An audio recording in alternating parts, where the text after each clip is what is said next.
Yeah, they've done it, my friends. They removed the Instagram likes feature, even though they said they wouldn't.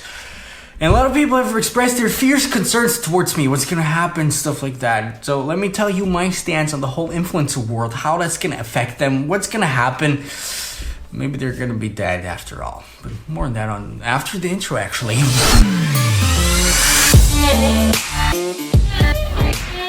Whoa, welcome back, my friends. My name is Dominik. If you're new here, we talk about social media marketing. We talk about being an influencer, even though that's a word I absolutely hate.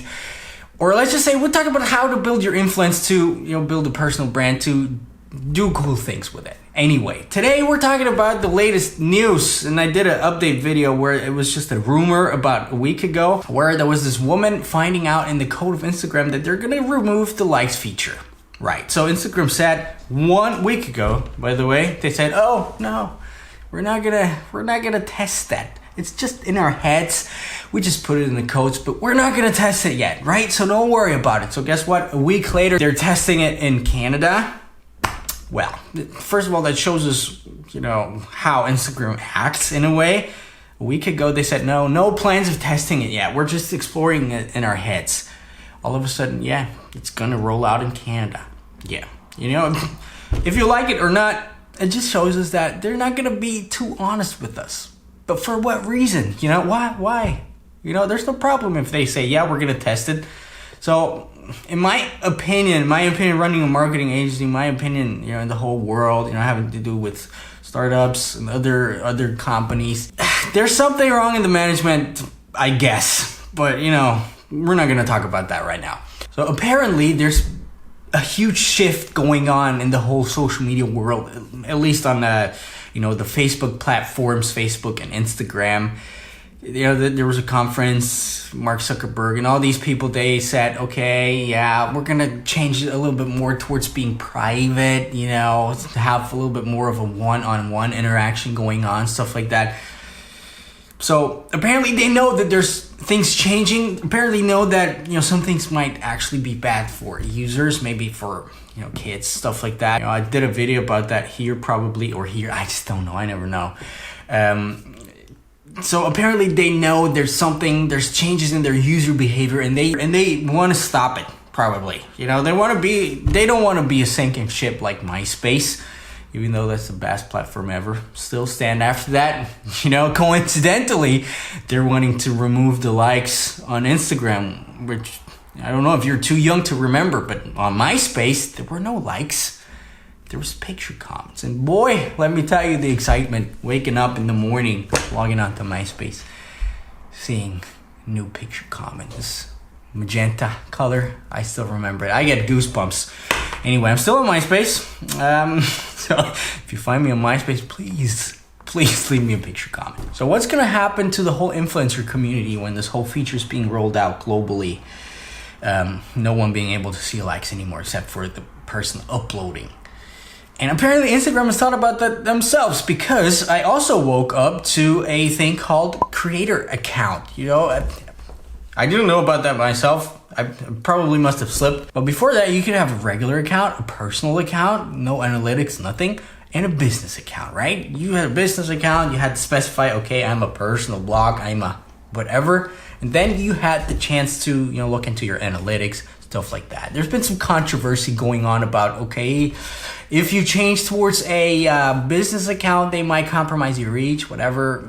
I think it's kind of true. We've done some testing. We don't have a clear answer on that. We don't have a definitive answer on that. We've been testing for a year already, so you don't know. I still think it's more about the interaction between the user and yourself, the way you nurture this relationship. We're not going to talk about that in this video. But now they've implemented a new feature called the creator account. So if you're a creator, influencer, or whatever, you have the opportunity to change towards a creator account. And what that gives you is you get more analytics features. You can see a little bit better what's happening, how many followers you actually lost, plus how many followers you gained. You can see a little bit more analytics. You also have a new inbox feed, which they've been testing on my personal Instagram within the last few weeks. Now it's kind of a changed thing, but it's kind of similar. It allows you to filter out the the DMs that you get, which might be a good idea because, a lot of times, you get just junk. At least for me, I have 99 plus, and probably all of them are junk.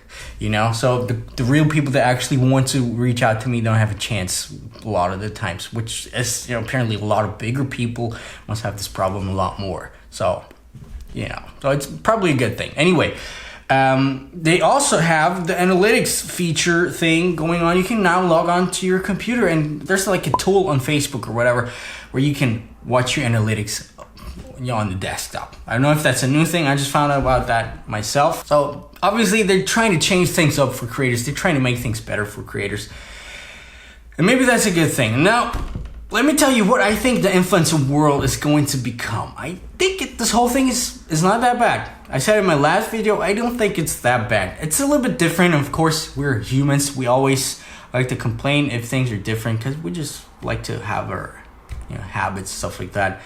But I think this whole influencer world is going to become a lot more honest because, with these creator accounts, you have a lot more analytics that you can show towards the companies. They can actually see a little bit better what's going on, if you're kind of faker or not. Plus, for the outside world, for the people that don't see your likes anymore, I think it's still a lot easier to spot a faker than just looking at the likes because you only have the comments anymore to look for. You see, okay, is there a real genuine interaction going on in the comments, or is it just some generic bullshit that they're like, oh, nice, keep up the good work. Oh, thanks. Check out my profile.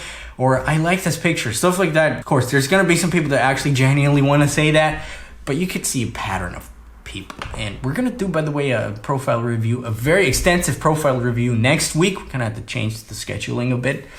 So if you want to get your profile review, drop it down in the comments. Where I'm going to talk a little bit more in depth about these comment pods, how to see what's going on, how to actually use the analytics, stuff like that. So I think for the influencer community per se, it's good. It does a lot more good than it does do harm because obviously I know some influencers myself, I'm not going to put out names, who are absolutely faking it, who get deals, who travel around the world on a fake thing, on a fake account with only 1,000 real people on it, even though they have 200,000 more. So I think for the influencer community itself, it's going to be good. And I'm going to do a separate video about this whole topic. But if you're an influencer, or, let's put it that way, if you have built some sort of influence, if you own some sort of influence, some real influence, meaning you have built your own brand, okay? Meaning you're not just a page with likes and people who like your pics.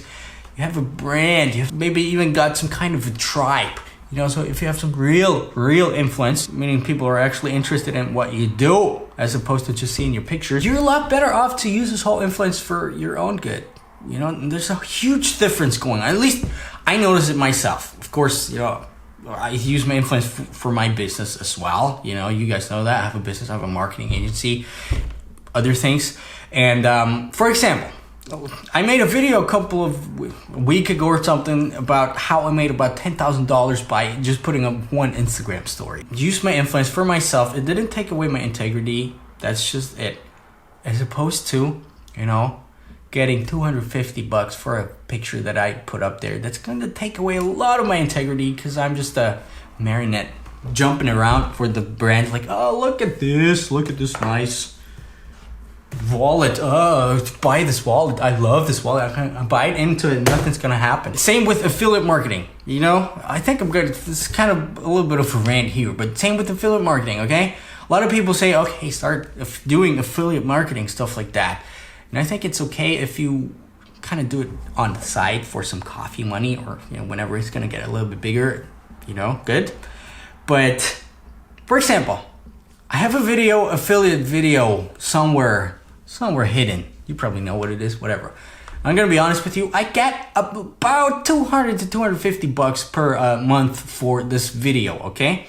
But within the dashboard, I can actually see, okay, how much revenue I made this company, which is 3 to 4 times more. And this has actually kind of been a little bit of a rant. So thanks for watching this video.